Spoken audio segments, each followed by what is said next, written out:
मनुष्य जीवन में 5 प्रकार के दुख कौन से हैं? परिवार का आधार स्तंभ क्या है? हमारे जीवन में 5 दुख कौन से हैं? और हमारे जीवन के 8 मूल तत्व क्या हैं? जीवन के 4 स्तर शरीर, मन, बुद्धि और आत्मा हैं। मृत्यु भय, मृत्यु दुख का कारण मोह है। इसको सुनने के लिए आप प्रसिद्ध वैदिक विद्वान डॉक्टर वागीश आचार्य जी का यह प्रवचन पूरा अवश्य सुने। धन्यवाद। राजीव जी आर्य, दूसरे सभी विशिष्ट महानुभाव जो कि आयोजकों के द्वारा जिनका स्वागत अभिनंदन भी किया गया, और आप सभी विचारशील महानुभाव।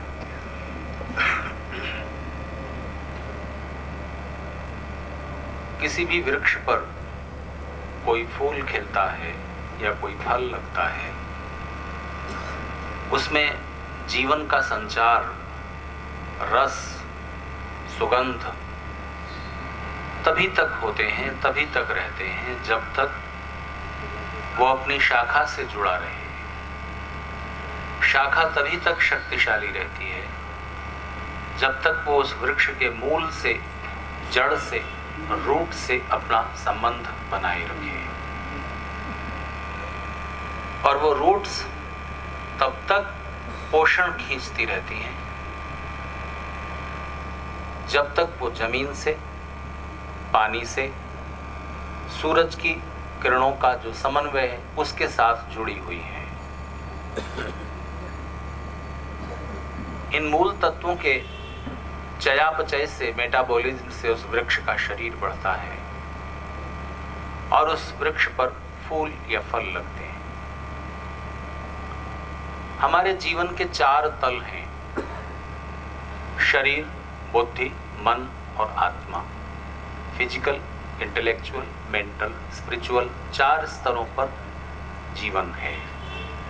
इन चारों स्तरों पर जीवन के अलग अलग तरह के सुख हैं और उन अलग अलग तरह के सुखों को पाने के लिए अलग अलग तरह का पुरुषार्थ, प्रयत्न करना पड़ता है।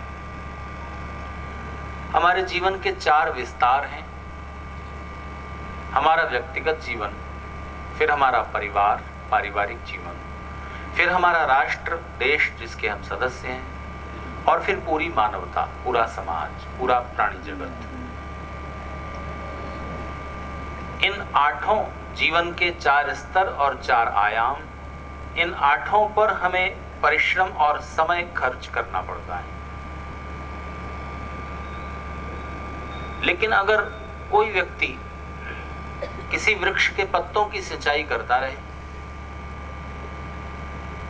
खाद का छिड़काव ऊपर ऊपर कर दे,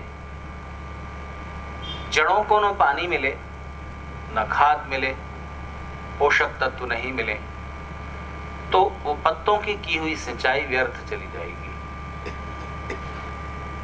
इसलिए सर्वाधिक ध्यान हमें मूल तत्व पर, मूल कारण पर, जड़ पर, रूट पर देना चाहिए, देना होता है।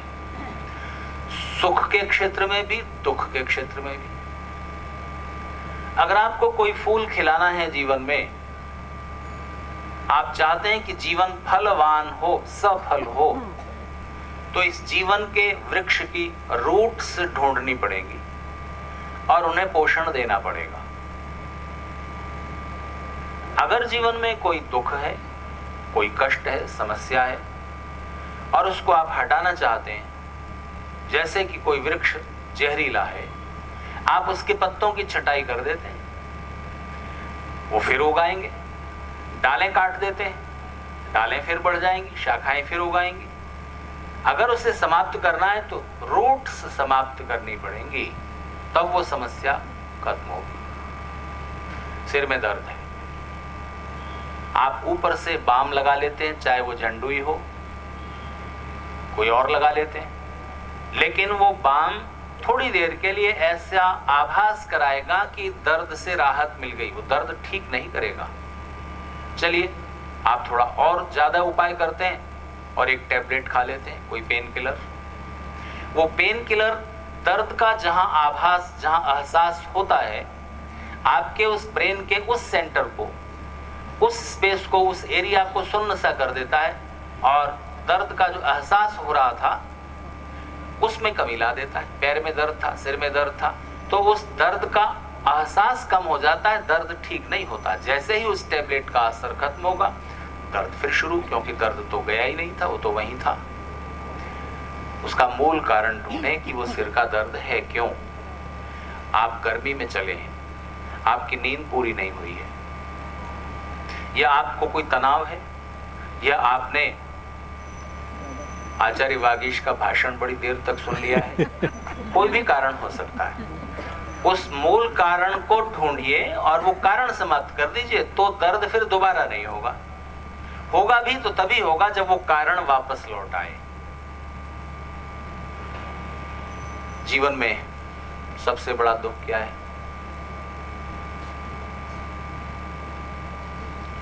महर्षि पतंजलि ने 5 अभिनिवेश, 5 बड़े दुख जीवन से जुड़े हुए बताए। वो 5 दुख हैं: अविद्या, अस्मिता, राग, द्वेष, अभिनिवेश। अभिनिवेश इन 5 में सबसे बाद में है और सबसे ज्यादा दुख देता है और सर्वत्र छाया हुआ है। अभिनिवेश का मतलब है मृत्यु का भय, मैं कहीं मर न जाऊं। विद्वान से लेकर मूर्ख तक, मूर्ख से लेकर विद्वान तक, मनुष्य से लेकर एक छोटे छोटे प्राणी तक ये भय समाया हुआ है। कोई भी शरीर कैसा भी विकृत हो गया हो, कितना भी दुख हो जीवन में, समस्याएं हो, परेशानियां हो, फिर भी मरना नहीं चाहता। मृत्यु से बचने के लिए मनुष्य बहुत सारे उपाय ढूंढता आ रहा है। मृत्यु से छोटा एक दुख और है। कौन सा? बुढ़ापे का, क्योंकि वही तो मृत्यु से ठीक पहले आता है। असमय मृत्यु हो जाती है, एक्सीडेंटल, वो तो छोड़ दीजिए, वरना मृत्यु से पहले वृद्धावस्था आएगी। तो वैज्ञानिकों ने ये सोचा कि मनुष्य को और कुछ नहीं, हमने बहुत सारी सुविधाएं दे दी, जीवन के सुख बढ़ा दिए, तो मृत्यु के दुख से भी छुटकारा दिला दिया जाए। तो उन्होंने खोज शुरू की। पता चला मनुष्य मरता क्यों है, जो स्वाभाविक मृत्यु है उसका कारण क्या है। तो उन्होंने मूल कारण ढूंढा और मूल कारण क्या पता लगा कि हमारे शरीर के जो सेल्स हैं, जब तक नए नए बनते रहते हैं तब तक हमारी ग्रोथ होती है और वो युवावस्था तक होती है, 25-30 वर्ष की उम्र तक। उसके बाद में जितने सेल्स डिजेनरेट हुए, जितने सेल्स खत्म हुए, नए उतने ही बनते रहते हैं। तब तक हम युवा रहते हैं, स्वस्थ रहते हैं और जीवन का उपभोग करते रहते हैं, सुख लेते रहते हैं। फिर एक उम्र ऐसी आती है जबकि डिजेनरेशन ज्यादा शुरू हो जाता है, पुराने सेल्स मरते जाते हैं और नए उतने बनते नहीं।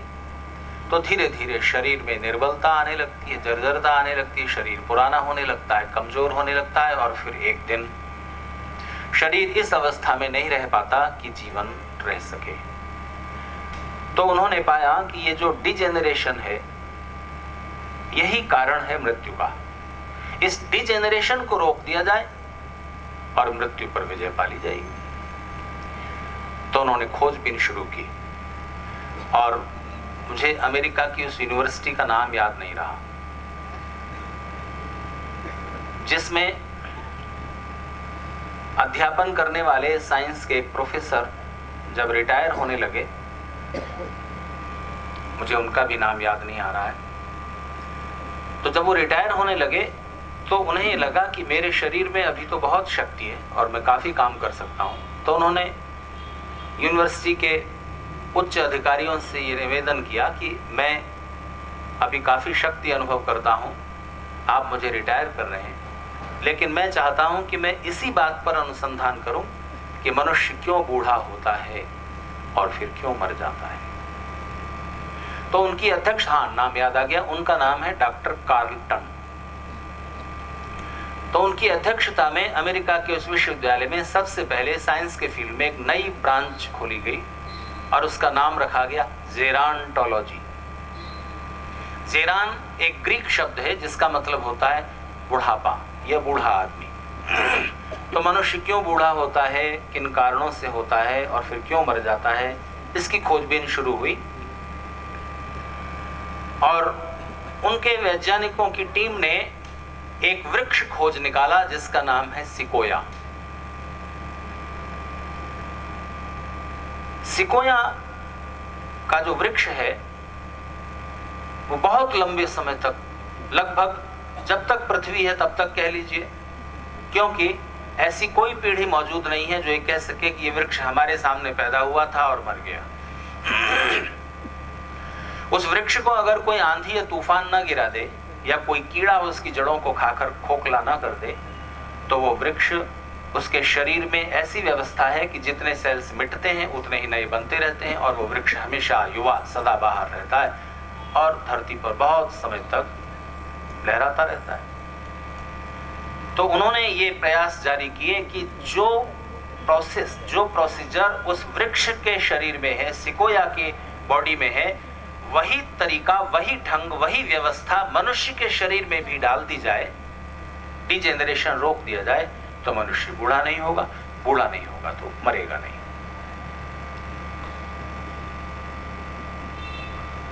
हम और आप इस खोज से प्रसन्न नहीं हो सकते। इसलिए नहीं हो सकते कि उसके 2-3 कारण हैं कि वो व्यवस्था जब तक आएगी तब तक हम इस शरीर में शायद नहीं होंगे। और दूसरा, उसमें कोई भी खुश नहीं हो सकता। कोई भी खुश इसलिए नहीं हो सकता क्योंकि शरीर का जो स्वाभाविक ढंग है जर्जर होकर मर जाने का, वही तो रुक गया ना। मृत्यु का इन्हीं दरवाजों से आती है। तमाम तरह के बैक्टीरिया और वायरस मृत्यु का निमंत्रण पत्र हाथ में लिए हुए सब तरफ घूम रहे हैं। कितना भी डिजेनरेशन रोक दीजिए, एक वायरस शरीर में घुस गया, सुपर बग घुस गया, तो क्या करोगे? और फिर एक दरवाजा हमेशा खुला रहेगा मनुष्य की सभ्यता और समाज में, जब तक समाज व्यवस्था के सुंदर बनाने के मूल तत्वों को आप नहीं लागू कर लेते। कौन सा रास्ता है वो? आपस में लड़कर मर जाने का। इस धरती को 128 बार खत्म किया जा सके, इतने एटॉमिक वेपन्स इकट्ठे किए हैं हमने। 5 लाख साइंटिस्ट सिर्फ इस बात के लिए जुटे हुए कि और अधिक नई नई रिसर्च करते रहे कि मनुष्य को कितना जल्दी और आसानी से मारा जा सके। तो आप मृत्यु को कैसे रोक सकते हैं? मनुष्य बूढ़ा होता है, उसमें डिजेनरेशन शुरू हो जाता है, इसलिए मृत्यु होती है। ये मृत्यु का मूल कारण नहीं है। मनुष्य ने जब से इस धरती पर आंखें खोली हैं, वो इस दुख का इलाज क्या हो इस पर सोचना जारी किए हुए है। आपके प्राचीन ऋषियों ने भी इस पर सोचा और वो भी इस तथ्य को जानते थे कि मूल कारण को आप जड़ काटेंगे तब वो समस्या खत्म होगी। तो मृत्यु को समाप्त करना है तो क्या करें? मूल कारण समाप्त कर दीजिए। तो क्या आप अनुमान कर सकते हैं कि ऋषियों ने मृत्यु का जो मूल कारण खोजा, जाना, समझा और फिर मृत्यु पर विजय पाने के जो उपाय बताए वो क्या हो सकते हैं? तो अभी थोड़ी देर के लिए इस प्रश्न को छोड़ देता हूं, या तो आज की चर्चा के अंत में अगर समय बचा तो, और या फिर कभी के लिए। अभी तो हम ये मानकर चलें कि मृत्यु होगी और ऋषियों ने जो उपाय बताया है वो अत्यंत प्रामाणिक है और उस उपाय को समझे, जाने और माने बिना मृत्यु के भय पर, मृत्यु के दुख पर, मृत्यु पर विजय नहीं पाई जा सकती। पर एक उपाय ऐसा है जो उन्होंने, मृत्यु पर तो विजय नहीं पा सकेंगे पर मृत्यु के भय और दुख पर तो विजय जरूर मिल जाएगी। दोनों बातें अलग अलग हैं। मृत्यु पर विजय पाना अलग बात है और मृत्यु भले हो जाए लेकिन मृत्यु के भय और दुख पर विजय पाई जा सके इसका उपाय दोनों बताएं। मृत्यु का भय लगता है अपनी मृत्यु से, और फिर उसके बाद अपने प्रियजनों की मृत्यु से। पर मृत्यु का दुख अपनी मृत्यु से नहीं होता, क्योंकि हम तो गए, अब क्या, बात खत्म, जिन्हें रोना है वो रोए। तो मृत्यु का दुख होता है अपने प्रियजनों के वियोग से, और उसका कारण मृत्यु नहीं है, उसका कारण मृत्यु नहीं है। मृत्यु अगर दुख का कारण होती तो जापान में भूकंप आया, आप रोए, सुनामी आई, आप रोए, लाखों लोग मर गए, आप तब तो नहीं रोए। इससे पता चलता है कि मृत्यु दुख का कारण नहीं है, मृत्यु का दुख मोह की वजह से होता है, और उस मोह पर विजय पाई जा सके तो मृत्यु के दुख पर विजय पाई जा सकेगी। मृत्यु के भय पर विजय पानी हो तो क्या करें? मृत्यु के भय पर विजय पानी हो तो अनंत पर भरोसा कर लें। जीवन अनादि और अनंत है, ये जीवन उस अनादि अनंत प्रवाह का एक छोटा सा भाग है, और इस छोटे से भाग में मृत्यु जल्दी न हो जाए वो सावधानी हमें रखनी है। शरीर के ठीक रखने के जो नियम हैं उनका पालन करते हुए इसके बाद ईश्वर पर छोड़ दीजिए, क्योंकि जन्म हमारे नियंत्रण से बाहर था। हम अपनी इच्छा से शरीर में नहीं आए, हमारे जन्म से पहले हमसे नहीं पूछा गया कि किस शरीर में तुम्हें जन्म लेना है, कैसे माता पिता के यहाँ, कैसी परिस्थिति में, पुरुष होना है कि स्त्री, कुछ नहीं पूछा गया। हमें जन्म लेने के लिए विवश होना पड़ा है, अलग अलग शरीर में, अलग अलग परिस्थितियों में। ठीक ऐसे ही विवश भाव से हमें शरीर छोड़ भी देना पड़ता है, तब भी हमसे नहीं पूछा जाता। ये एक तर्क काफी है इस बात को प्रमाणित करने के लिए कि हमारे ऊपर कोई परम शक्ति काम कर रही है, जिसकी व्यवस्था के आगे हम विवश भाव से जन्म लेते हैं और शरीर छोड़ते हैं। इसलिए अपने हाथ में जो काम है, जो कर्तव्य है, उसको ठीक से करते चले जाएं और फिर ईश्वर पर छोड़ दीजिए। यही बात दुख के साथ भी लागू होती है। किसी भी दुख के साथ उस दुख का बोझ काफी कम हो जाएगा अगर आप जीवन को थोड़ा अनंत प्रवाह तक देखने की आदत डाल लें। जैसा कि मैंने आपसे कल या परसों उदाहरण दिया था कि आपके बेटे या पोते की कार टूट जाती है, रिमोट से चलने वाली, वो खेल रहा था, तो आप नहीं रोते, क्योंकि आप थोड़ा समय में दूर तक झांक कर देख पा रहे हैं भविष्य में कि ये कार फिर से आ जाएगी, बैटरी खराब हो गई है फिर से पड़ जाएगी, पहिया निकल गया है फिर से जुड़ जाएगा। इसलिए आप भविष्य में उस बच्चे की बजाय ज्यादा दूर तक देख पाने में समर्थ हैं, इसलिए आप नहीं रोते, बच्चे को चुप कराते हैं, रो मत बेटा, अभी अभी ठीक करता हूं, या अभी दूसरी कार ले आता हूं तेरे लिए, या आप दूसरा विकल्प दे देते हैं, दूसरा खिलौना ले, इससे खेल।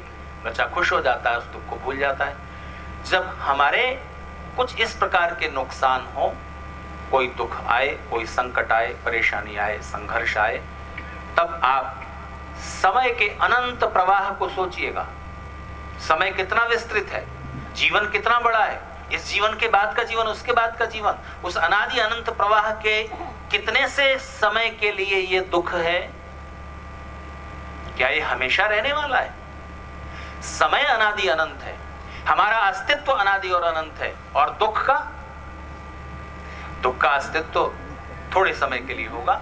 कितना भी लंबे समय तक दुख चले, लेकिन वो इतना बड़ा नहीं होगा कि हमारे अस्तित्व के साथ हमेशा जुड़ा रह जाए। दुख की समाप्ति होगी ही होगी। इसलिए जैसे ही एक बात आप अपने मन में ले आते हैं तो दुख का 25% हिस्सा कम हो जाता है, 75 रह जाता है, बाकी 75 तो उसमें और कमी लाई जाएगी। तब आप उस अनंत शक्तिशाली, न्यायकारी, दयालु परमेश्वर के अस्तित्व का स्मरण करें, उसके होने का स्मरण मन में लाएं और ये सोचें कि वो न्यायकारी है और दयालु भी है, और ये विश्वास रखें कि अगर वो दुख ऐसा है जो कि अभी के किसी कारण से उपजा है, बहुत सारे दुख तो आपकी गलत सोच की वजह से होते हैं, आपकी मानसिकता के गलत होने की वजह से होते हैं, वो दुख तो मन का सोच दूर बदलते ही और मन को डाइवर्ट करते ही दूर हो जाएंगे, वो कर्म का फल नहीं है। ईश्वर की व्यवस्था से जो दुख आएंगे उनके पीछे हमारा ही कोई कर्म फल है, और वो कर्म फल के कारण जो दुख ईश्वर की व्यवस्था से आपके जीवन में आया है, विश्वास रखें उसके पीछे भी परमेश्वर की दया है। और उस दुख के एक नहीं 8 फायदे मिलेंगे आपको। वो दुख जो ईश्वर की ओर से आया है जीवन में, उस दुख के 8 फायदे मिलेंगे। कौन कौन से बताऊंगा नहीं, क्यों? क्योंकि पिछले से पिछली बार बता चुका हूं और प्रमाण है मेरे पास अशोक मेहतानी जी, उनकी रिकॉर्डिंग आप देखिए तो आपको मिलेगा उसमें कि मैंने दुख के 8 फायदे बताए थे और वहां खड़े होकर, उस पोडियम पर खड़े होकर बोल के बताए थे और आग्रह किया था अशोक मेहतानी जी की माननीय धर्मपत्नी यहां बैठी है, उन्होंने अभी बता दो, उनका ये अभी बता दो। अब पता नहीं आप भी भूल गई हैं कि याद है? 8 फायदे उस दुख के जो ईश्वर की ओर से आया है। और वो दुख आपके जीवन में 100 अगर दुख है तो उसमें 30% दुख ही ईश्वर की व्यवस्था से होंगे, अधिकतम। ऐसा नहीं कि 30% होंगे ही होंगे, अधिकतम मैक्सिमम 30% होंगे। 70% दुख हमारे मन की गलत सोच की वजह से होते हैं और मैं इस पर भी विस्तार से चर्चा आपसे कर चुका हूं। तो एक लाभ तो ये होता है कि चलो एक कर्म फल पूरा हो गया, ऐसा मन में सोचते ही उस दुख का जो 75% रहा उसका 25% कम हो जाएगा, 25% कम हो जाएगा कि चलो एक कर्म फल कम हो गया, मैंने भी कुछ ऐसा किया होगा। आज मैं दिन भर कार लेकर के दिल्ली की गलियों में भटकता रहा हूं, सैनिक फार्म भी गया और मैंने वहां पाया कि सैनिक फार्म में जो भवन बने हुए हैं कम से कम 1 एकड़ जमीन में एक है, वो कम से कम, बहुत विशाल काय बड़े बड़े घर हैं और उन लोगों ने सड़कें इतनी छोड़ी हैं कि एक बार में मुश्किल से 2 कारें निकल सके, इतनी छोटी सड़कें, और वहां एक कार भी अटक जाती है तो ट्रैफिक जाम हो जाता है। तो जब ट्रैफिक जाम हुआ और फोन आते बराबर कि अब आप कहां तक पहुंचे, अब आप कहां तक पहुंचे, क्योंकि वहां समय हो रहा है, लेट हो रहा हूं मैं। अब उसमें मेरा कोई कारण नहीं है, मैं तो समय पर चल रहा हूं। यहां पर सुबह ग्रेटर कैलाश के आर्य समाज में भाषण दे के समय पर निकल गया, समय पर वहां पहुंच गया, समय पर पहुंचने की कोशिश थी, लेकिन रास्ते में रविवार के दिन भी अलग अलग परिस्थितियों से ट्रैफिक जाम है। तो अब जब ट्रैफिक रुका होता है तब आप क्या सोचते हैं? आप भी सोचिए, रोज आप इस परिस्थिति से गुजरते हैं आते जाते, जब आप ट्रैफिक जाम में फंसे होते हैं तो वो आपके कौन से कर्म का फल है?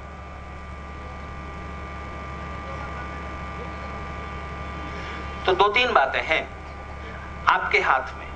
आपके हाथ में यह है कि या तो आप झुंझलाएं, परेशान हो, अपना ब्लड प्रेशर बढ़ाएं, सोचते रहें और व्यवस्था को दोष दें, नई कार खरीदने वालों को दोष दें, खासतौर से टाटा को जिसने नैनो और बना दी, और कारें आ जाएंगी, सड़कों पर जाम लगता रहेगा। उनको दोष दें जो कि गांवों से लोग चले आ रहे हैं, दिल्ली में भीड़ बढ़ा रहे हैं, और आप ये सोच सोचकर अपने मन को दुखी करते रहें। आगे जिस ट्रक वाले ने ट्रक खराब करके रास्ते में छोड़ दिया है, उस ट्रक वाले को गाली निकालें जिसकी वजह से ट्रैफिक जाम है, अगर वो कारण है कोई इस तरह का। तो आप इस तरह से मन को झुंझलाकर परेशान करते रहेंगे, लेकिन ऐसा करने से ट्रैफिक तो नहीं हटेगा। दूसरा उपाय यह है कि आप कार के शीशे बंद करें, एसी है तो चला लें, और कोई म्यूजिक सिस्टम है तो उसे खोल लें, अच्छा सा म्यूजिक सुने, और वो नहीं कर सकते तो मोबाइल होगा, कहीं बात कर लीजिए, पत्नी से ही सही, और उनसे अपना दुख व तकलीफ शेयर करिए। ट्रैफिक में फंसा हुआ हूं भाई, और जहां जाना है, जहां आपका इंतजार हो रहा है, वहां के लिए क्या करें, वो आपको ज्यादा बेचैन करेगा जिस जरूरी काम से आप वहां जा रहे हैं। तो अब आप ये सोच सकते हैं, उसको कम करने का तरीका ये है कि ये सोचें कि वहां अगर समय पर नहीं पहुंच पाए तो मैक्सिमम लॉस क्या होगा, अधिकतम हानि क्या हो सकती है। जीवन में जो भी दुख, परेशानी, संघर्ष, कठिनाई आवे, उस वक्त ये फार्मूला लागू करें, ज्यादा से ज्यादा नुकसान क्या हो सकता है ना पहुंच पाने से, या और कुछ जो नहीं हो पा रहा है वो ना होने से, किसी की मृत्यु भी हो जाने से ज्यादा से ज्यादा लॉस क्या हो सकता है, उसको पहले से मन में सोच लें और उसके लिए मन को प्रिपेयर कर लीजिए। और जब पहले से उस नुकसान को, उस हानि को सोचकर आप उसके लिए मन को प्रिपेयर कर लेते हैं तो 25% उस दुख का बोझ और भी कम हो जाता है। क्यों कम हो जाता है? तो मेरे पास इस बात को समझाने के लिए एक ही उदाहरण है। दिवाली अभी अभी बीती है। मुझे पता नहीं इस बार दिवाली के लोगों, दिल्ली के लोगों ने कितने पटाखे चलाए, लेकिन जब पटाखा चलता है, अचानक आप रास्ते पर जा रहे हैं और अचानक पटाखा चल गया, तब आपको दुख होता है। आप डर जाते हैं, टांगे कांप जाती हैं, आपका हार्ट बीट बढ़ जाती है, आपको गुस्सा आता है जिसने इस तरह पटाखा चला दिया। आप ठिठके रह जाते हैं, थोड़े कुछ सेकंड के लिए रोके रह जाते हैं। लेकिन ऐसा क्यों होता है कि जब पटाखा सामने रखकर आप खुद उसमें आग लगाते हैं या आपका बेटा, और आप दूर खड़े, तब वो धड़ाम की जो आवाज है वो आपको मजा देती है। रीजन, आप उस आवाज के लिए पहले से तैयार थे, प्रिपेयर थे कि ये आवाज होगी, तो वो आवाज आपको परेशान नहीं कर सकी। और जिसके लिए आप तैयार नहीं थे, उस आवाज ने आपको परेशान कर दिया। तो बस जो भी मैक्सिमम लॉस हो सकता है, अधिकतम हानि हो सकती है, उसकी पहले से कल्पना कर लें। ज्यादा से ज्यादा यही होगा ना कि मैं समय पर नहीं पहुंचा तो नाराज होंगे, ठीक है। यही होगा ना कि दोबारा नहीं बुलाएंगे, चलो ठीक है। उसको आप पहले से स्वीकार कर लीजिए और ये स्वीकार भाव आपके उस दुख के बोझ को और कम कर देगा। बचा हुआ जो बोझ है वो इस एहसास से कम होगा कि ईश्वर न्यायकारी है और दयालु भी हैं, उनकी ओर से अगर ये दुख है। क्योंकि बहुत सारे दुख तो ऐसे हैं जो मन को डाइवर्ट करते ही दूर हो गए, वो कर्म का फल नहीं है। ध्यान दीजिए, मृत्यु भी कर्म का फल नहीं है, क्योंकि मृत्यु का जो दुख है वो अपनी मृत्यु का तो दुख हमको होता ही नहीं, हम तो गए, हमें थोड़ी दुख होगा। जिसकी मृत्यु होती है, मृत्यु उनके लिए दुखदायी होती ही नहीं, क्योंकि अगर आत्मा है तब तो उनकी व्यवस्था पहले से बेहतर हो ही जाएगी। और अगर आत्मा नहीं है तो सारी कहानी खत्म हो गई। जब कुछ बचा ही नहीं तो किसको दुख है और किसको सुख है, बात खत्म। तो दुख तो उनको है जो उनके मोह से जुड़े हुए हैं, और मोह समय के साथ कम होता जाता है। और चाहे तो आप स्वयं की कोशिश से कम कर दीजिए, और जैसे ही ये मोह कम होगा, उस मृत्यु का दुख काफी कम रह जाएगा। प्रेम की वजह से कभी कभी उन प्रियजनों की याद आएगी, वो याद थोड़ा सा विचलित करेगी। उसको भी जब आप कर्म में जोड़ देते हैं कि हमने अपने प्रियजन की स्मृति में ये संकल्प लिया और हम ये करेंगे उनकी स्मृति में, बस इस तरह से आप उसे डाइवर्ट कर देते हैं। तो ध्यान दीजिए, जिस दुख को नया उपचार करके, नए तरीके अपना करके या मन को डाइवर्ट करके दूर किया जा सके, वो दुख कर्म का फल नहीं होता। मेरे परिचित उद्योगपति हैं दिल्ली में, उनके बिजनेस पार्टनर ने उनको 2-3 करोड़ का घाटा दिया बेईमानी से।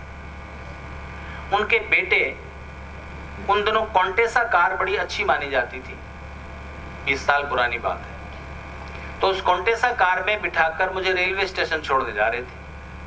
वो बड़े जिंदा दिल तबीयत के युवक हैं, तो उस दिन उदास चुप गुमसुम से कार चला रहे। तो मैंने पूछ लिया कि क्या बात है भाई, क्या हो गया ऐसा, आप इतने चुप हैं, और ना तो इतनी देर में आपने 2-3 जोक सुना दिए होते।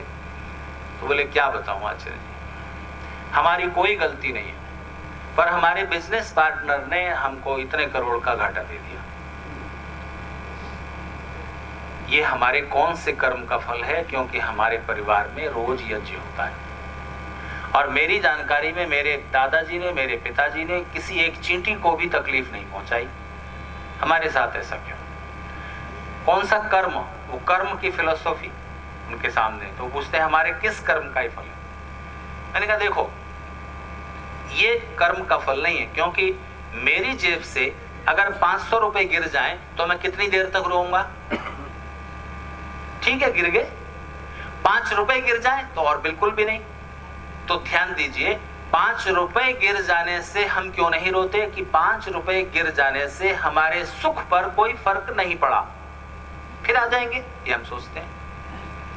तो जब तक धन का नष्ट होना आपकी सुविधाएं नहीं छीन रहा, आपके आवश्यकताएं बराबर पूरी हो रही हैं, आप उसी कोंटेसा कार में अब भी बैठे हुए हो, घर में उतने ही नौकर अब भी थे, मैं देख के आया हूं, वैसा ही डाइनिंग टेबल पर बढ़िया भोजन था, सारी सुविधाएं और लग्जरीज भी वैसी की वैसी हैं, फिर ये 2 करोड़ रुपए जो आपको तकलीफ दे रहे हैं, ये केवल आपके मन की सोच है। ये तो फिर आ जाएंगे, 2 साल में आ जाएंगे, 5 साल में आ जाएंगे, और कोशिश कीजिए। और ये आपके पिछले किसी कर्म का फल ईश्वर ने दिया है, ऐसा नहीं है, ये तो सिर्फ आपकी असावधानी का फल था। हिसाब किताब में आप थोड़ा सावधान रहते, ये नहीं होता। तो जिस दुख को आप मन को डाइवर्ट करके दूर कर सकते हैं और नया इलाज करके, नया उपचार करके दूर कर सकते हैं, वो कर्म का फल नहीं है। तो मृत्यु का दुख जो है कर्म का फल नहीं, ऐसा मैं मानता हूं। फिर भी ऐसे दुख होंगे जो आपको झेलने पड़ जाते हैं और ईश्वर की ओर से हैं, ईश्वर की व्यवस्था से हैं, उनके पीछे हमारा कोई कर्म फल कारण है, तो उस ईश्वर की व्यवस्था में विश्वास रखें और निश्चित मानिए उस दुख की समाप्ति पर कोई न कोई कल्याण उस दुख के पीछे छिपा हुआ आपको नजर आएगा। ये दुख ना आया होता तो हमारे जीवन में ये कल्याण प्रतिफलित नहीं होता। और इसके साथ आपको ये ध्यान रखना चाहिए, दुख आता है तब आपकी शिकायतें इतनी बढ़ जाती हैं ईश्वर के साथ, और जब सुख छा रहे होते हैं तब आप उसका क्रेडिट किसे देते हैं? टेनिस का, लॉन टेनिस का एक बहुत बड़ा खिलाड़ी, अगर मैं नाम नहीं भूलता तो शायद आंद्रे अगासी, जिसने 5-6 बार लगातार विंबलडन चैंपियनशिप जीती, टेनिस की सबसे बड़ी प्रतियोगिता, और लाखों डॉलर का इनाम उसमें मिलता है। तो 5 बार 6 बार वो लगातार जीतता रहा और फिर एक दिन उसे पता लगा कि उसको तो बड़ी भयंकर बीमारी हो गई है शरीर में, जिसका इलाज मेडिकल साइंस में उपलब्ध नहीं है। जियोगे, थोड़ा कष्ट भी होगा, पर इस बीमारी के साथ ही जीना पड़ेगा और बहुत लंबा जीवन नहीं जी सकोगे। उस बीमारी का पता लगने के बाद वो बहुत हताश, बहुत निराश हो गया, बहुत दुखी, बराबर उस बीमारी के बारे में ही सोचता रहता, और उसने चर्च जाना बंद कर दिया, ईश्वर में विश्वास खत्म हो गया। एक दिन चर्च के प्रीस्ट उसको मिल गए कहीं, तो प्रीस्ट ने पूछा कि क्या बात है भाई, अब तुम चर्च में नहीं आते, क्या हो गया? तो उसने कहा कुछ नहीं, ईश्वर बकवास है सब, सारी बाइबलें उठाओ समुद्र में फेंकाओ, क्या बेकार की बातें लिखी हुई है, ईश्वर ने मेरे साथ ऐसा क्यों कर दिया? क्या कर दिया? ये बीमारी कभी ठीक नहीं होगी, हमेशा तकलीफ में रहूंगा, लंबा जीवन नहीं जी सकूंगा, टेनिस से रिटायरमेंट लेना पड़ा है। बहुत शिकायतें उसने ईश्वर के लिए की और कहा कि मेरा ईश्वर है भी अगर तो मुझे कुछ नहीं करना उसके लिए, बेकार की बात, कोई प्रार्थना वार्थना नहीं, सब गलत बात है। बहुत उसने अपना गुस्सा प्रकट किया, पादरी सुनते रहे और फिर उन्होंने उसको कहा कि मेरे बेटे मुझे एक बात बताओ, दुनिया में कितने करोड़ बच्चे पैदा होते हैं, वो बड़े होते हैं, उनमें से कितने बच्चों को टेनिस जैसे महंगा खेल को खेलने का और उसकी प्रैक्टिस करने का अवसर मिल पाता है?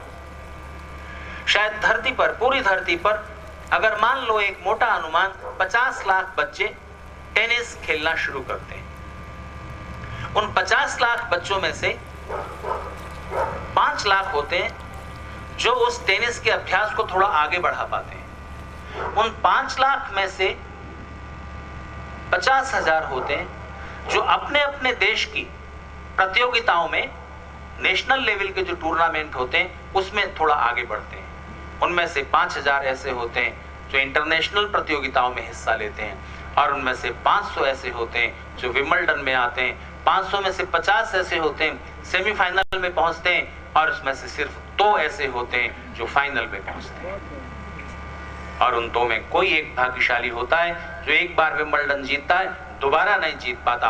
तुमने 5 बार 6 बार विंबलडन प्रतियोगिता जीती है। जब तुम लगातार एक के बाद एक विंबलडन प्रतियोगिता जीतते आ रहे थे, तब तो तुमने ये सवाल नहीं पूछा कि मेरे साथ ये क्यों हो रहा है। इतने करोड़ों बच्चों के बीच मुझे ही ये मौका मिला है, मेरे साथ ही ये सुख, ये ऐश्वर्य, ये धन और ये प्रसिद्धि और इस सब की बरसात मेरे ऊपर ही हो रही है। तब तो तुम्हें ईश्वर से शिकायत नहीं हुई। और अब जब एक छोटा सा दुख तुम्हारे जीवन में है, तब तुम ईश्वर के अस्तित्व को ही नकारना चाह रहे हो। जीवन को बैलेंस से देखो, संतुलन से देखो। तो जीवन में दुख भी है, सुख भी है, लेकिन दुख ईश्वर की ओर से जो भी है, ध्यान दीजिए, उसके 8 फायदे होते हैं और अपने पीछे वो कोई न कोई कल्याण छिपाए हुए होता है। और ध्यान रखिए, उतना दुख जीवन के सुखों को बढ़ाने के लिए जरूरी है, बढ़ाने के लिए जरूरी है। एक चम्मच चीनी चाय में डालिए, पीजिए, मीठी लगेगी। थोड़ी सी नमकीन खा लीजिए, अब पीजिए, अब उसकी मिठास बढ़ गई।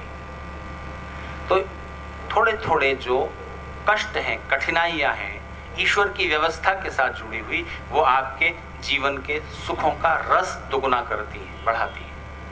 तो जब दुख आए तो उस अनंत का स्मरण करिएगा, उस अनंत दया और न्याय करने वाली शक्ति का स्मरण करिएगा और आपका दुख काफी हद तक कम होता नजर आएगा। तो मित्रों, हमेशा आपको रूट्स पर, जड़ों पर अपने ध्यान को केंद्रित करना चाहिए।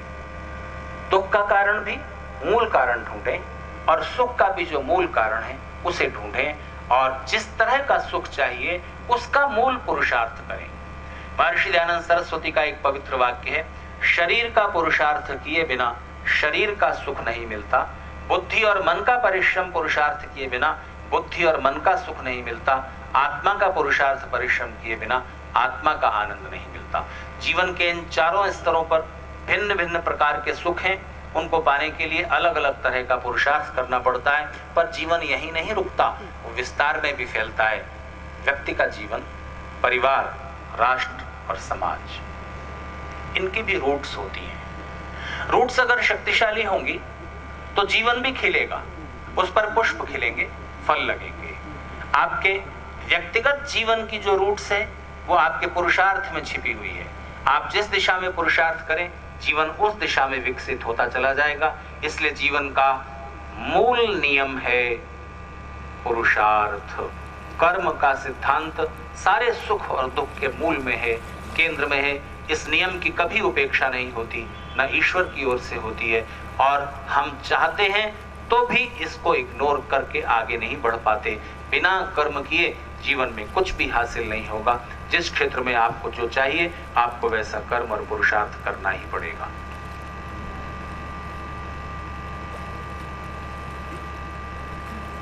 संस्कृत के एक नीतिकार ने परिवार की जीवन, व्यक्तिगत जीवन से आगे बढ़े, परिवार की रूट्स बताई। परिवार की जड़ें कहां पर हैं? अच्छा, परिवार रूपी जो वृक्ष है उसके फल फूल क्या है, वहां से चलते हैं। परिवार, विवाह, विवाहित जीवन एक वृक्ष की तरह लीजिए, तो उसके फल और फूल क्या है? विवाह का फूल है प्रेम, फल है संतान। विवाहित जीवन की, उस विवाहित जीवन रूपी वृक्ष की शाखाएं क्या है? हमारे रिलेशंस, हमारे मित्र, संबंधी, रिश्तेदार विभिन्न दिशाओं में फैले हुए। विवाह की, विवाहित जीवन की रूट्स क्या है, जिसके आधार पर विवाहित जीवन, दाम्पत्य जीवन, परिवार टिका हुआ रहता है और जहां से वो पोषण पाता है, वो है सहभागिता। सहभागिता, सहभागिता का मतलब होता है साथ मिलकर चलना, साथ साथ रहना, और इससे भी आगे साथ साथ जीवन के सुखों को उपभोग करना, और इससे आगे है साथ साथ मिलकर दुखों को सहना।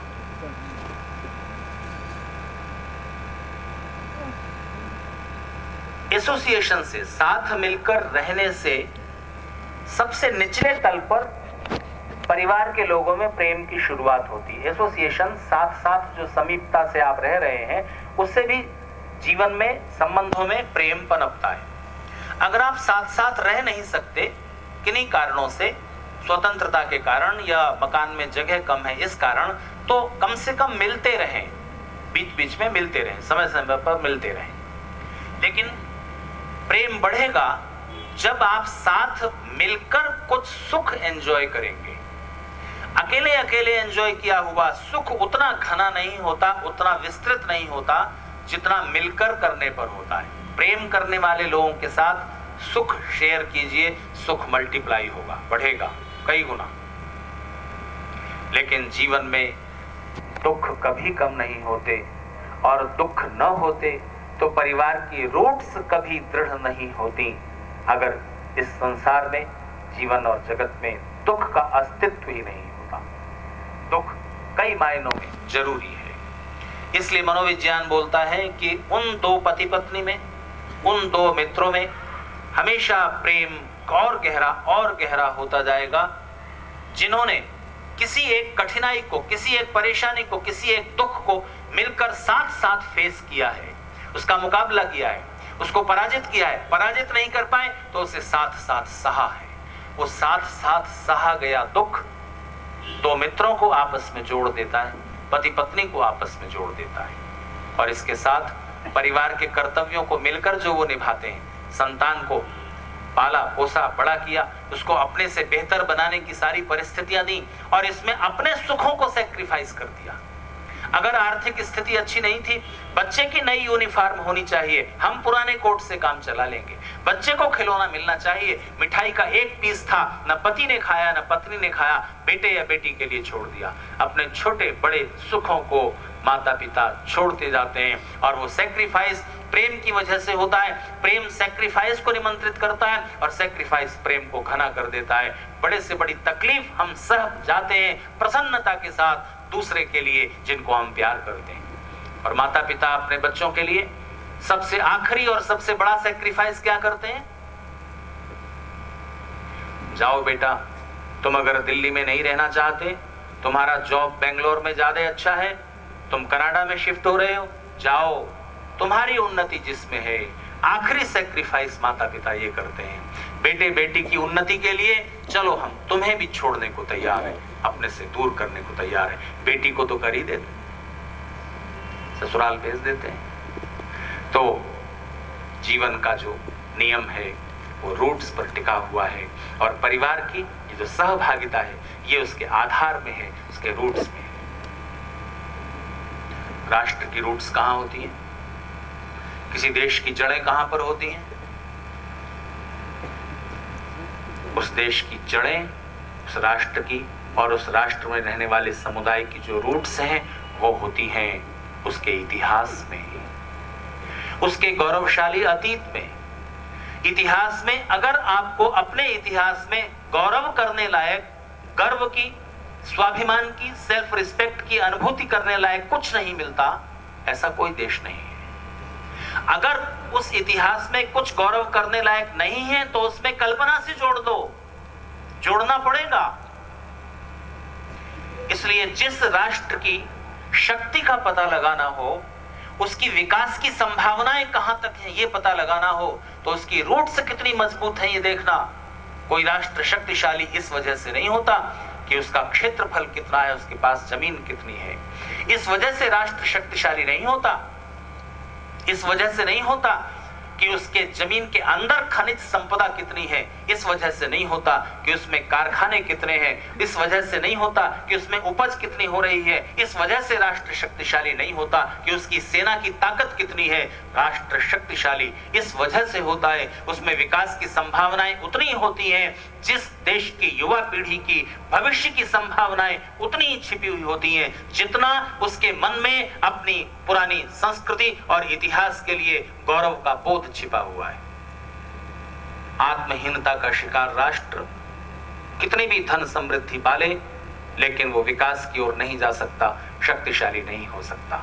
ये जो इंफीरियरिटी का कॉम्प्लेक्स है अपने देश और समाज के अतीत के साथ, अगर पिछले निकट अतीत में कुछ बुरा हुआ है, गुलामी का एक लंबा दौर आपने झेला है, तो उससे पिछले अतीत में जाइए, आपको गर्व का एहसास करने वाली एक नहीं सैकड़ों चीजें मिलेंगी, पर उनकी जानकारी आपको नई पीढ़ी तक सौंपनी होती है। अपने इतिहास के उस गौरवशाली परंपरा का एहसास ही आप नहीं कराएंगे अपने बच्चों को, अपनी संस्कृति की जो विशेषताएं हैं, जो खास बातें हैं, जिनसे जीवन समृद्धिशाली होता है, जीवन ज्यादा से ज्यादा सुगंधित होता है, जीवन को सुखी और आनंदित बनाने के जो मूलभूत सूत्र हैं, अगर वही आप उस विचारों और संस्कारों की विरासत नहीं सौंपेंगे, सारी धन दौलत जो आपने कमाई है सारी बर्बादी की तरफ जाएगी आपके बच्चों के ही द्वारा, अगर आपने उन्हें सुविचार और संस्कारों की विरासत नहीं दी।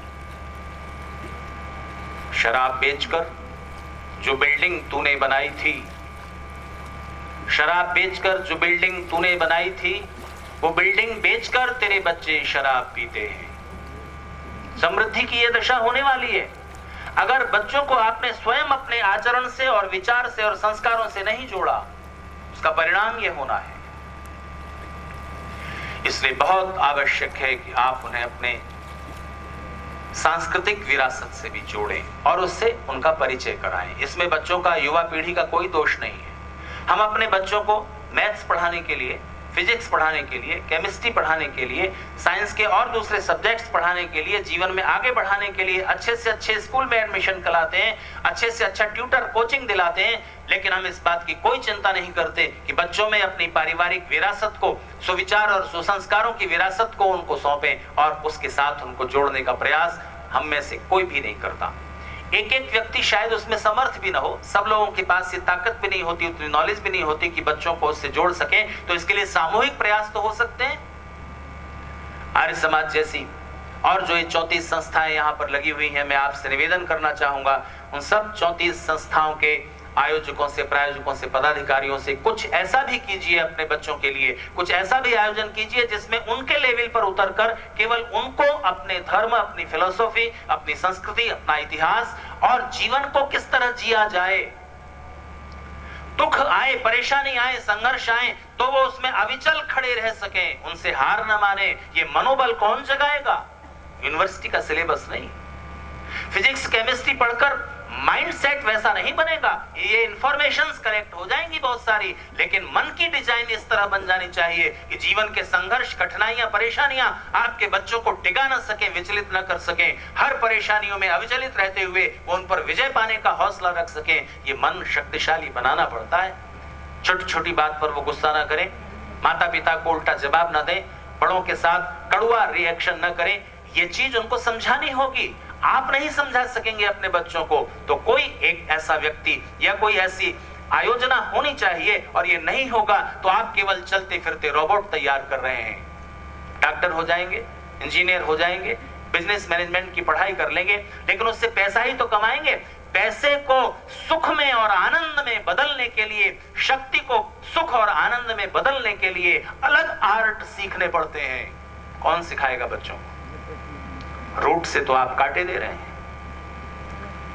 इसलिए मित्रों, मनुष्य की संतान को, संतान का मतलब होता है कंटिन्यूटी, निरंतरता। कौन संतान है? जो अपने पूर्वजों के सम्मान, प्रतिष्ठा को, विचारों की, संस्कृति की विरासत को डिसकंटिन्यू नहीं होने देती, कंटिन्यू करती है, और ये उसका संकल्प होता है, वही उत्तराधिकारी है। संपत्ति का उत्तराधिकार बहुत हल्का है। उत्तराधिकार का मतलब है वो है सचमुच बेटा, वो है सचमुच बेटी जो उत्तर देने का अधिकार अपने ऊपर महसूस करता है, जो रिस्पॉन्सिबिलिटी महसूस करता है। मेरे माता पिता, मेरे परिवार, मेरे पूर्वजों पर, मेरे देश पर अगर उसकी प्रतिष्ठा पर कोई प्रश्न उपस्थित होगा, हम उत्तर देने के लिए तैयार हैं। ये भाव बच्चों में तो रहता है। हम उनको अपने धर्म से, संस्कृति से, इतिहास से बहुत दूर भेज रहे हैं। ये अपराध हो रहा है। सुबह एक जगह व्याख्यान में मैं एक बात कह रहा था, वहां प्रसंग दूसरा था, पर याद आ गया, इस प्रसंग से भी ये बात जुड़ रही है। एक बार क्या हुआ कि देश भर में हनुमान जी के भक्त सुबह सुबह जब मंदिरों में गए तो वो हैरान रह गए कि कहीं भी हनुमान जी की प्रतिमा है ही नहीं, हनुमान जी मंदिरों से गायब है। बहुत ढूंढा तो पता लगा कि भगवान हनुमान जी हिमालय की एक गुफा में जाकर छुप कर बैठ गए। भक्त लोग वहां पहुंचे, जो उनमें से प्रमुख लोग थे, और उन्होंने निवेदन किया कि भगवान आप यहाँ क्यों आ गए? हम परेशान हैं, दुनिया परेशान है, आपके भक्त दुखी हैं, चलिए ना, हमसे क्या ऐसी गलती हो गई, आप मंदिरों को छोड़कर यहाँ गुफा में आ गए।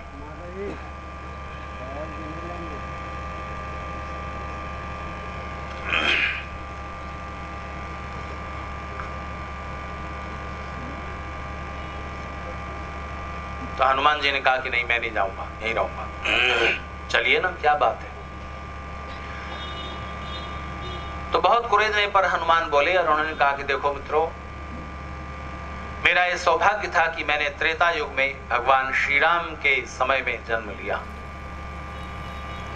और भगवान श्री राम का जो ध्येय था, जो उनका लक्ष्य था, राक्षसी संस्कृति की समाप्ति, उसका ध्वंस, रावण से उनका कोई निजी वैर द्वेष नहीं था, विचारधाराओं का टकराव था। उस राक्षसी संस्कृति को समाप्त करने में श्री राम का जो अभियान था, जो मिशन था, मुझे भी उसमें एक छोटी सी भूमिका निभाने का अवसर मिला। ये मेरा सौभाग्य था। इसके बाद समय बीता, लोगों ने मंदिरों में भगवान श्री राम के साथ साथ मेरी भी प्रतिष्ठा कर दी, और उनके साथ साथ मेरी भी पूजा होने लगी, अर्चना होने लगी। लोग मंदिर में आते थे, महापुरुषों की और दिव्य पुरुषों की जो प्रतिमाएं लगी होती थी, चित्र होते थे, उनके सामने खड़े होकर प्रणाम भी करते थे, और मन में ये एहसास जगाते थे कि हम इन दिव्य पुरुषों के, इन महान पुरुषों की संस्कृति के संवाहक हैं, उनके साथ हम जुड़े हुए हैं। उनके आदर्श और प्रेरणाएं उनके मन में तरंगे भरते थे कि उन्होंने ऐसा किया, उन्होंने ऐसा उपदेश दिया है, उन्होंने ऐसा संदेश दिया है, श्री कृष्ण ने ऐसा किया है तो हमें भी ऐसा करना है। उन्होंने ऐसा कहा है गीता में, हम इसे अपने जीवन में उतार कर देखें। श्री राम ने जीवन में मर्यादा का पालन किया, हम भी कर सकें जितना भी हो सकता है। तो वो उन्हें प्रेरणाओं और आदर्शों से भरता था। मंदिर में आना, प्रतिमाओं और चित्रों को देखना, तब वो उन आदर्शों और प्रेरणाओं से तरंगित होते थे, और मैं बहुत प्रसन्न होता था कि उसमें मेरी भी एक छोटी सी भूमिका है। समय पर धीरे धीरे बदला। इसके बाद लोग मंदिरों में आने लगे और उन प्रतिमाओं और चित्रों के आगे सिर झुकाकर, मेहनत न करके मनौतियां मानने लगे, हे भगवान, हे देवता, हमें ये दे दो, हमें वो दे दो, बेटे की नौकरी लगा दो, बीमारी दूर कर दो, ये कर दो, वो कर दो, हमारा प्रमोशन करा दो। मैं तब भी खुश था कि चलो लोग स्वार्थ को लेकर ही सही प्रार्थना में लगते तो हैं, किसी एक परम शक्ति के आगे उनका सिर झुकता तो है। और मैं मंदिरों में बड़े आराम से प्रतिष्ठित रहा। इसके बाद समय और गिरा, और फिर हालत ये हुई कि लोगों के पास समय कम पड़ता गया, नगर महानगर बनते गए, यात्रा में रोज 4-4 घंटे का समय खर्च होने लगा, तो मंदिर में आने का वक्त लोगों के पास नहीं बचा। फिर भी लोग थोड़ा कुछ करते थे, मंदिर के सामने से गुजरते थे, कार से जा रहे हैं, स्कूटर से जा रहे हैं, तो स्कूटर कार पर बैठे बैठे ही इस तरह प्रणाम कर लेते थे, सिर झुका देते थे।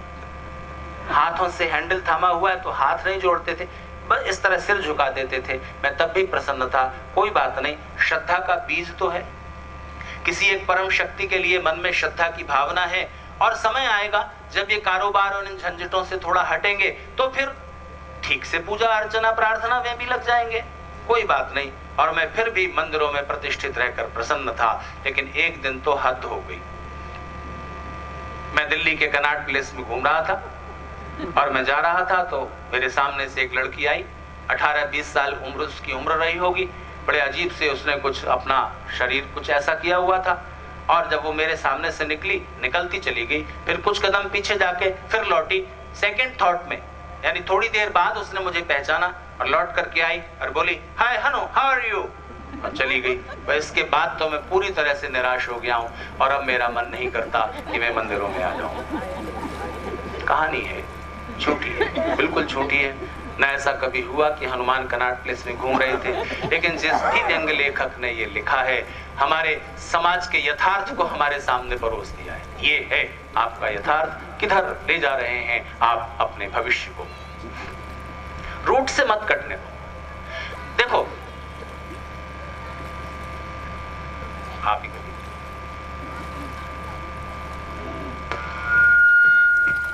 Sorry, there is a vehicle number DL3CAK2022. It is parked in front of the mother dairy. वो टैंकर आया है दूध के लिए, प्लीज जिसकी भी व्हीकल है वो हटा दीजिए प्लीज, वहाँ पे बड़ी कठिनाई हो रही है। DL3CAK2022। Thank you. सॉरी। यहां से तो कोई नहीं उठे।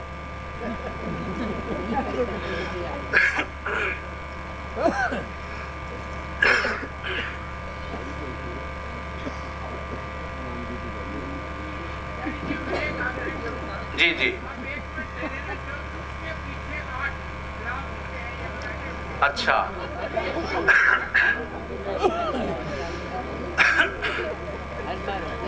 ऐसा है जी, अगर आठों ना बता सका तो माफ कर दीजिएगा।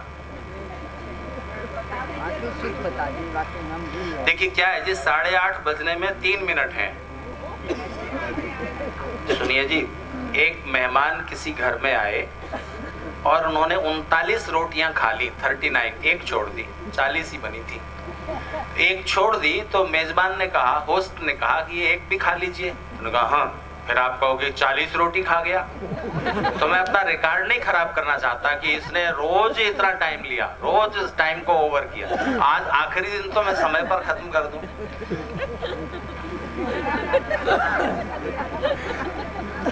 तो चलिए, अब मैं जो मुझे रूट्स के बारे में कहना था उसको छोड़ता हूँ। जो और बकाया रूट्स रह गई हैं, थोड़ी देर के लिए उसको छोड़ दीजिए और काम की बात हो ही गई है।